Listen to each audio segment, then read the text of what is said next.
Hello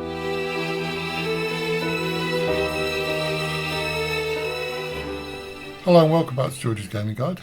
I'm Breaking Dad, and today I'm going to be building the new for 2023 Concorde, the Airbus Concorde.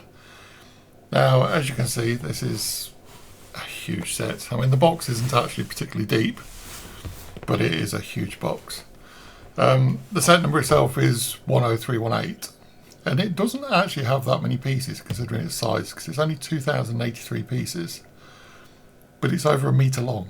The actual size is 105 centimetres, which is 41.5 inches. The plane itself is only 6 inches, 15 centimetres high, but it's quite wide as well, so it's 43 centimetres, 17 inches wide. And I say, it's not a huge set in terms of pieces, but I say, because of the shape of the Concorde, it is a very, very big model, and I've been looking forward to this because I think this looks fantastic. I think the picture on the front of the box is really nice, where it's not on the stand, it's in flight mode, and I think that looks really cool. But if we look on the back, so on the back of this, you'll see it's on the stand, and one of the things I actually like about this is that they haven't used the normal plaques that they use for Lego. It actually looks like something you'd more associate with the air industry. So that's really nice. I do like the fact it's got the nose that dips for the landing, and inside it shows a bit of all the technique that goes on to actually be able to do that, because I believe you actually turn the tail on this and the landing gear and the nose drop. So that's really nice. At the top you got a picture of the actual Concorde. You've got what the part of the areas for the people to sit, so it's really small. I have actually walked through Concorde at Duxford Aerodrome, and it's miniature. So I think it's quite representative of how it is inside the actual plane. And then you've got the thing showing the dimensions. But I really, really do like the look of this. Again, another one of those sets, no idea where it's going to go, because it is big. But yeah, I think just the pictures all around this look great. I mean, it almost reminds me of the Vulcan bomber sort of look when you look at it from the back. But yeah, I think we just need to get on with this. We'll do the build, and then let's have a proper review.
So here we have the finished model, and I hope you agree with me. I think this is absolutely amazing looking. I wasn't quite sure what to expect from this set, as I have been looking at it since it came out, or since it was announced, and I'm so pleased that we've got this set. Before I go on to the details of the set itself, you may notice I've got a load of orange pieces on the top here, and this is quite unusual for Lego. So you actually build, these are like little supports as part of the set that fit under the wings for these ones. I believe these might have been just a bit further up the wing as well. To actually hold everything in position while you're building it. But it also means you can put it flat on the table as you're working on it, and so you can turn it over and things like that. And it lays flat, so it makes it easier to build.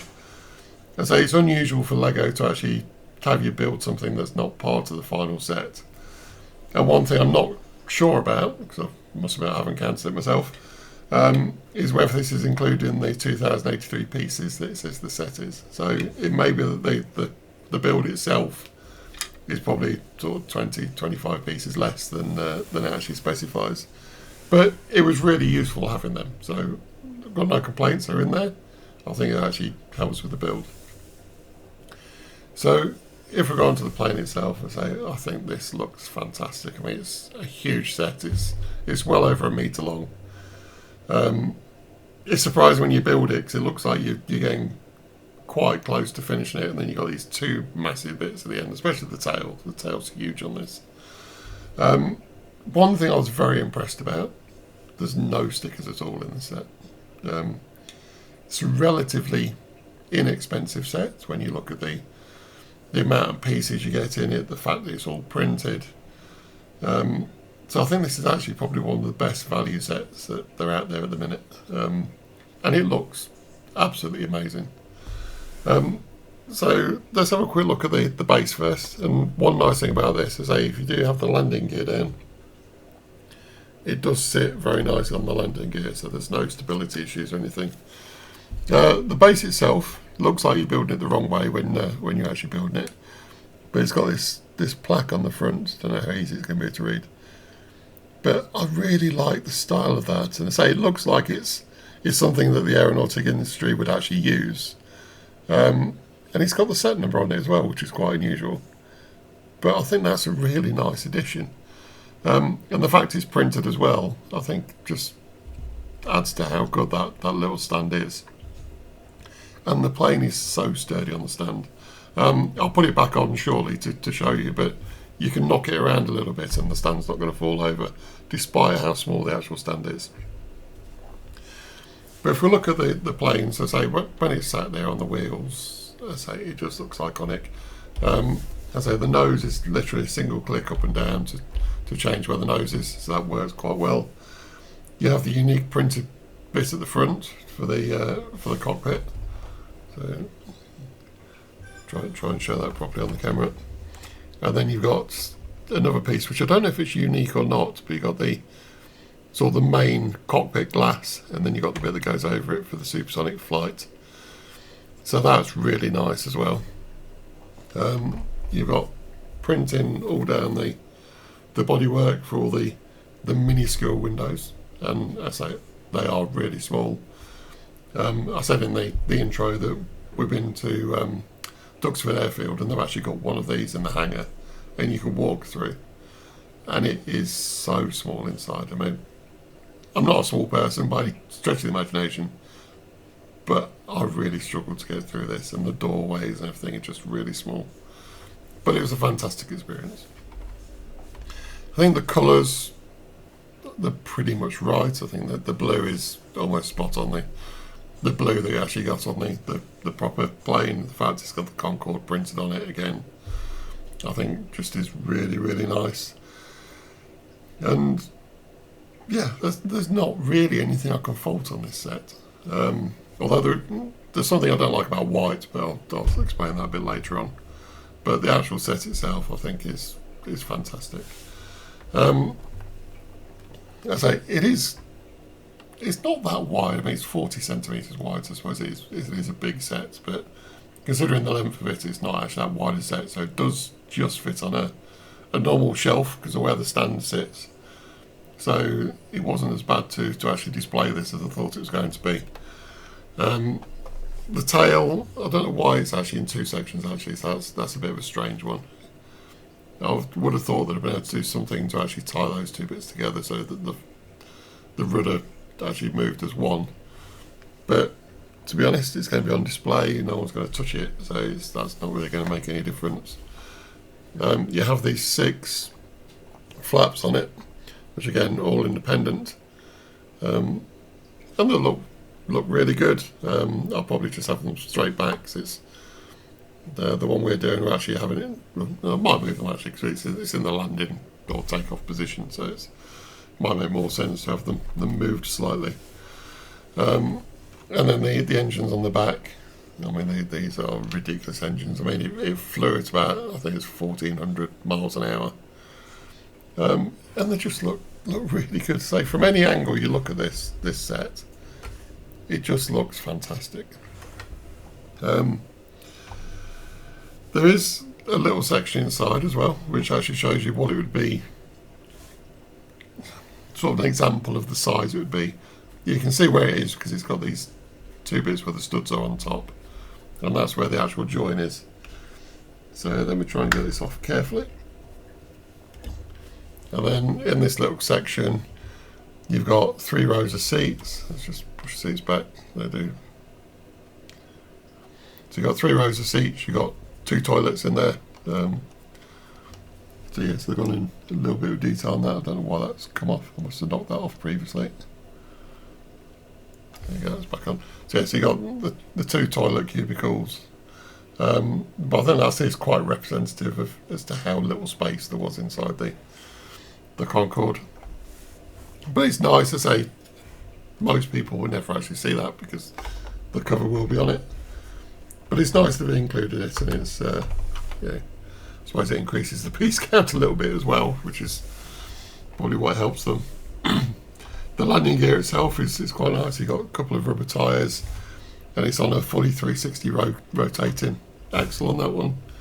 And on the back they're static, but you've got 8 individual tyres, so 4 either side. So that's and it's really sturdy. So it stands up really well. Doesn't feel like it's going to collapse or anything. So again, great bit of build work. There are a couple of what people are classed as illegal sort of Lego techniques. So you have one at the top here, which is like a little fin. It's angled 1x1, and on that one you put it 90 degrees up, so it goes between the studs, and there is actually one. It's you can see where the hole is, where the stand is. It's just in front of that, so you have the same technique on the bottom.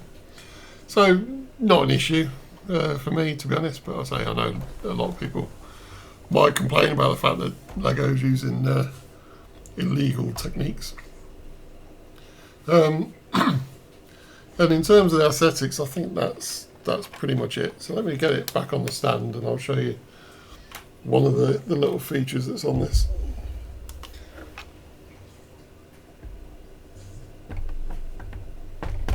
And I say, once it's on the stand, as I say, it's really sturdy. So you're not going to knock it over. So it's, even if you had this on a corner unit or something, if someone knocks it, they're going to have to knock it pretty hard to knock it over.